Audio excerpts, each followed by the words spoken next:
यो सोलुखुम्बु जिल्लाको सदरमुकाम सल्लरे बजार, पुरानो बजार।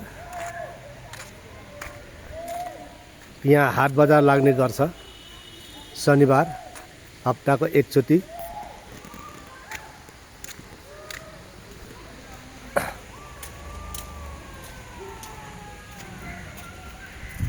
र यो बजार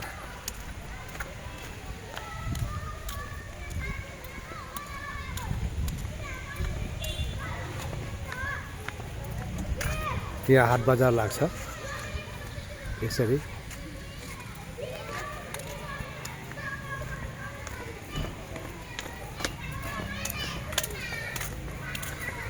यो अफिसहरू जाने बाटो हो यो,